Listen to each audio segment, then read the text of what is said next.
amigos e amigas, dando prosseguimento, então, ao nosso estudo sistematizado da doutrina espírita. Nós estamos hoje realmente dando uma continuidade do último programa, onde nós estamos compreendendo as tarefas recebidas pelo professor Rivaio e entendendo que essas tarefas já vieram da espiritualidade, ele já encarnou com esse propósito. E percebendo os caminhos árduos que ele teve que percorrer para que hoje nós possamos estar com essa doutrina espírita do jeito que ela é hoje.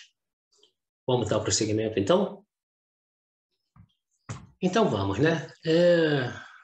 Seguindo essa apostila da Federação Espírita Brasileira, que está revisada, que está atualizada, nós, então, vamos dando prosseguimento para que tenhamos, assim, a noção exata da doutrina espírita. Então, qualquer pessoa que queira conhecer a doutrina, venha para o nosso canal, venha, pegue essa matéria toda. Hoje já é o 14º programa, talvez, ou 15º. Então, existe uma sequência de histórica, né, de aprendizado, de como a doutrina surgiu, e isso vai fazer com que a pessoa saiba exatamente o que é essa doutrina, que para mim ela é maravilhosa. Então nós estamos dando continuidade a esse trabalho, que nós vamos ver agora, chegamos ao ponto agora de entender esses primeiros contatos do professor Rivaio com esses fenômenos mediúnicos que começaram em Huddersfield, lá com os Fox, e aí foram transferidos para o mundo inteiro, chegando então na Europa, onde então encarnou o nosso codificador.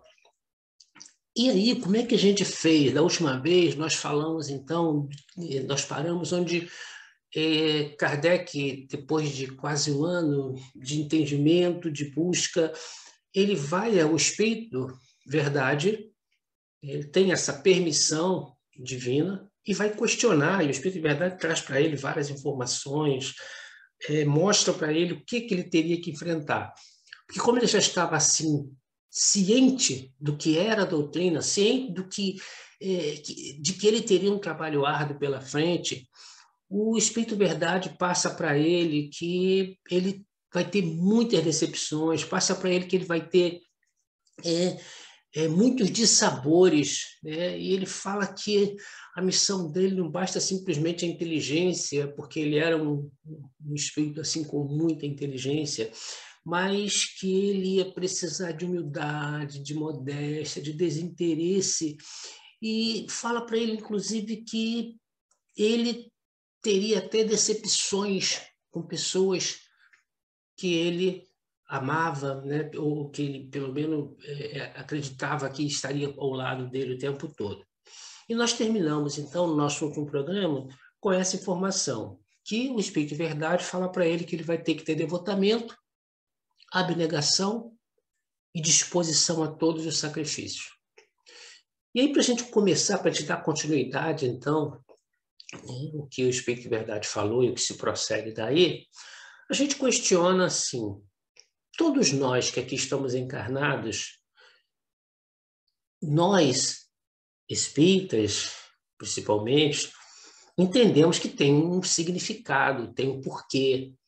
Ninguém está aqui encarnado para vir dar um passeio no planeta Terra, nesse corpo físico. Não, tem uma razão de ser. E aí nós temos 3 situações. Nós temos as expiações, são coisas do passado que a gente vem resgatar. Nós temos as missões, né, como essa de Kardec, e nós temos missões também, como missão de ser pais. E nós temos provas. As provas são aquelas coisas que não têm a ver com o passado, mas que a gente precisa para crescer. Provar essa nossa resistência, provar que nós já temos condições de mudar de série, vamos colocar assim. E nós estamos, então, com esse entendimento, e nós que buscamos e temos entendimento, nós estamos trabalhando isso na gente, aceitando as coisas que estão ocorrendo em nossa existência, não como castigo de Deus, porque nós espíritas não entendemos que Deus castiga.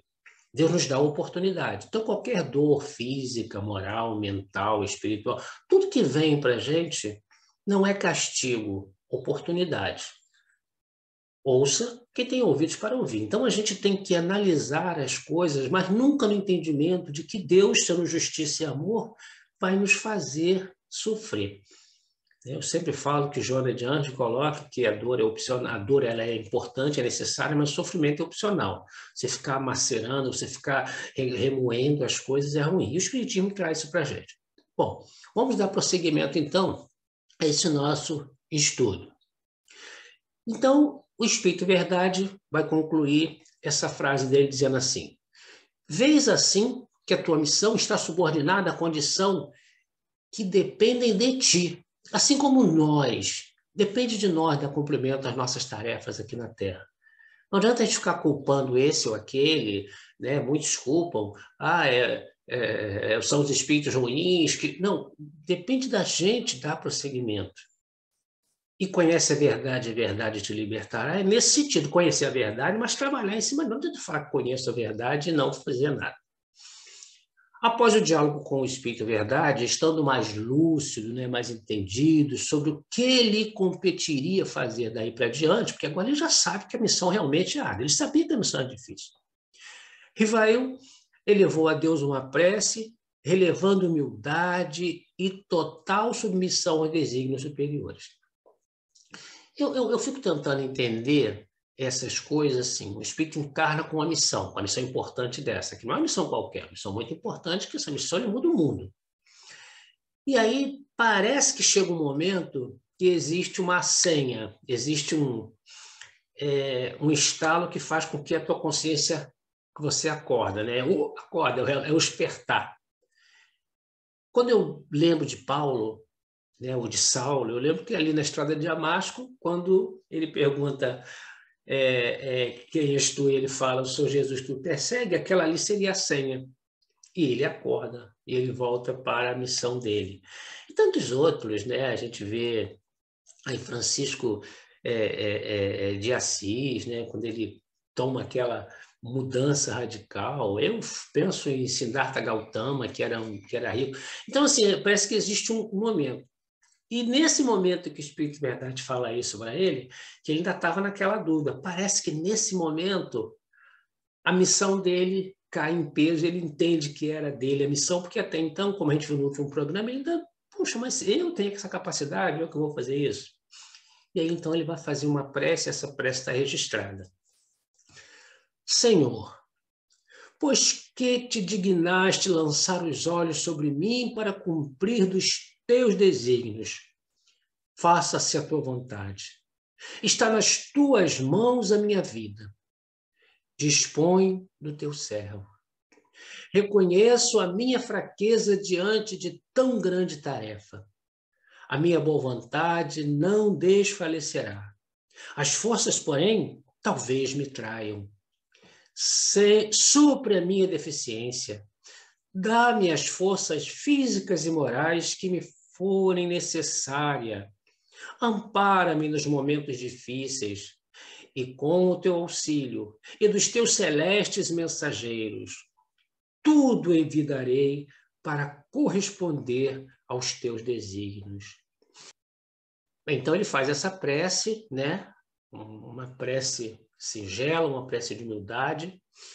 E no que diz respeito ao teor desse diálogo, né, travado com o Espírito Verdade, ele registra isso 10 anos depois, porque naquele diálogo com o Espírito Verdade, ele coloca que aquilo ali não era para ele ficar espalhando, né, tudo, falando aquilo ali para as pessoas ali. 10 anos depois, ele fala assim, ó, escrevo esta nota a 1º de janeiro de 1867, perdão, 10 anos e meio depois que me foi dada a comunicação acima, e atesto que ela se realizou em todos os pontos, pois experimentei todas as vicissitudes que me foram preditas. Então, agora ele vai abrir o coração de tudo que aconteceu esses 10 anos, né? Andei em luta com o ódio de inimigos encarniçados, com a injúria, a calúnia, ciúme, libelos infames se publicaram contra mim. As minhas melhores instruções foram falseadas. Traíram-me aqueles em que eu mais confiança depositava. Pagaram-me com ingratidão aqueles a quem prestei serviço. A Sociedade de Paris se constituiu foco de contínuas intrigas urdidas contra mim por aqueles mesmo que se declaravam a meu favor e que de boa fisionomia, na minha presença, pelas costas me golpeavam. Disseram que os que se me conservavam fiéis estavam à minha soldada e que eu lhes pagava com o dinheiro que ganhava do espiritismo. Nunca mais me foi dado saber o que é repouso. Mais de uma vez sucumbi ao excesso de trabalho. Tive abalada a saúde e comprometida a existência. Graças, porém, à proteção e assistência dos bons espíritos que inicialmente me deram manifestas provas de solicitude, tenho a ventura de reconhecer que nunca senti o menor desfalecimento ou desânimo e que prossegui, sempre com o mesmo ardor, no desempenho da minha tarefa, sem me preocupar com a maldade do que era objeto. Segundo a comunicação do Espírito Verdade, ele fala, né? Eu tinha que contar com tudo que se verificou naquele momento. Mas, também a par dessas vicissitudes, tudo que tinha que passar, que de satisfação experimentei, vendo a obra crescer de maneira tão prestigiosa. Teve o lado negativo, mas o lado positivo, que ele estava cumprindo a missão dele. E cabe a nós dar o prosseguimento. Cabe a nós honrar esse sacrifício do professor Rivail naquele período. Com que compensações deliciosas foram pagas minhas tribulações? Que de bênçãos e de provas de real simpatia recebi da parte de muitos aflitos a quem a doutrina consolou. E consola até hoje. Este resultado não me anunciou o Espírito de Verdade, que, sem dúvida, intencionalmente, apenas me mostra a dificuldade do caminho. O Espírito de Verdade não iria anunciar isso para ele, né? Porque, de repente, ele se enche, né, de vanglória, né? E aí falou das dificuldades e aí ele alcançaria. Até porque, se ele não conseguisse vencer, ele não chegaria nesse resultado. Qual não seria, pois, a minha ingratidão se me queixasse? E a gente se queixa de tanto, né? Se dissesse que há uma compensação entre o bem e o mal, não estaria com a verdade. Porquanto, o bem, refiro-me às satisfações morais, sobrelevaram de muito o mal. Então, a gente vê que a verdadeira felicidade é essa que eu acredito que o Cristo coloca para a gente, é a felicidade de fazer o outro feliz, é a felicidade de, sabe, de ver o quanto você pode ser útil ao outro. Quando me sobrevinha uma decepção, uma contrariedade qualquer, eu me elevava pelo pensamento acima da humanidade e me colocava antecipadamente na região dos espíritos. Então, é uma dica para a gente, né? Quando vier a decepção, quando a gente começar a estar sentindo mal, eleva o teu pensamento. Você tem uma grande missão, você tem uma grande tarefa, e tudo que você está passando é para o teu bem. É uma grande lição para a gente. E ele continua. E desse ponto culminante, donde divisava o da minha chegada, as misérias da vida deslizavam por sobre mim sem me atingirem. Porque aí a gente passa pela dificuldade, não é que as dificuldades não estão ali, mas a gente fica mais resistente. Quando você tem conhecimento, quando você tem assim, essa instrução e sabe da bondade de Deus, sabe que aquilo que está passando tem um fim muito útil, um fim muito lógico, você vai passar pelas dores, mas você vai passar com outro ânimo. Então, a questão não é que as dores vão passar, não é que os sacrifícios vão acabar, é que você vai ter uma outra disposição. Então, aquilo parece que é uma coisa normal. É como se tivesse que ficar tomando um medicamento doloroso todo dia, todo dia, todo dia, e vai chegar um ponto que você está tomando aquele medicamento que ele não está tão doloroso como foi da primeira vez, e você sabe que ele tem um fim útil. Continua. Tão habitual se me torna esse modo de proceder que os gritos dos maus jamais me perturbaram. Então, olha só que ponto nós chegamos quando a gente está com essa força, com essa vontade. Chega um ponto que as pessoas que tentam nos atingir, a gente nem pensa em perdoar, porque a gente não se sente ofendido. Né? Não me sinto ofendido. Vai melhorar, a pessoa vai, esse espírito ele vai chegar no nível de desconhecimento da verdade. Eu não me senti ofendido. Certa vez foi perguntado a Gandhi, né? Se depois que ele tomou aquele primeiro tiro, mas você perdoa os teus inimigos? Ele disse que não, porque ele não se sentiu ofendido. Interessante isso, né?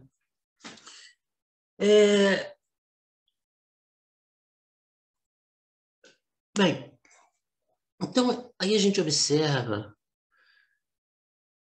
a labuta, né? A gente observa o sofrimento de Kardec. Vou falar de Kardec agora. O nome Kardec. Então, o professor Rivaio, ele passa por toda essa situação, mas ele vence, ele supera, ele consegue sair vitorioso, sair do combate vitorioso. Mas eu estou falando o tempo todo do professor Rivaio, professor Rivaio, professor Rivaio, Denizarte Rivaio. E aí, o que nós conhecemos hoje? O mundo não conhece o professor Rivaio. O mundo conhece Kardec, né? A gente pega um livro, Evangelho segundo o Espiritismo, por exemplo, peguei aqui. Você abrir, tu não vai ver. Vai procurar, não vai ver, Rivaio. Você vai ver Allan Kardec. De onde surgiu isso? O nome Allan Kardec. Quando ele vai publicar o primeiro livro, que no próximo programa nós vamos falar desses livros, quando ele vai publicar o primeiro livro, que foi o Livro dos Espíritos, ele se viu diante de um problema. Como é que ele assina esse trabalho? Na realidade, o professor Rivaio era um destaque. Né? Nos outros programas, nós já observamos, já vimos a vida de Hipólito Leão Rivaio, e a gente viu, ele se tornou uma pessoa célebre, era já destacado. Então, vai assinar como esse professor já renomado? Se ele faz isso, a obra, porque era um professor renomado e atrair pessoas. Bom, então ele se viu como assinar. E prevaleceu o bom senso dele, porque ele não estava fazendo uma obra para ele. É contado dessa maneira. No momento de publicá-la, Saus, né, que foi um escritor que faz a biografia de Kardec, o autor ficou muito embaraçado em resolver como o assinaria. Se com seu nome, Denizarte Hipólito Leão Rivaio, ou com um pseudônimo. Sendo seu nome muito conhecido no mundo científico, em virtude de seus trabalhos anteriores, e podendo originar confusão, talvez mesmo prejudicar o êxito do empreendimento, ele adotou o alvitre de o assinar com o nome de Allan Kardec, que, segundo lhe revelara o guia, aí fala até o nome do guia que revela esse nome, né, Zéfiro, ele tinha no tempo dos druidas. Os druidas foi uma tribo que vivia, não tinha assim casas, né? Eles viviam é como se fossem os ciganos, que pelo que eu entendi, Mas eles cuidavam muito dos remédios, faziam muito remédio. E aí não fala quanto tempo isso foi antes passado. Mas dizem que lá ele se chamava Allan Kardec, nessa encarnação. Então, nessa encarnação, como ele tem esse nome, eles oferecem, então, sugerem a ele, né, esse espírito Zéfiro, sugere a ele que ele assine com esse nome, Allan Kardec.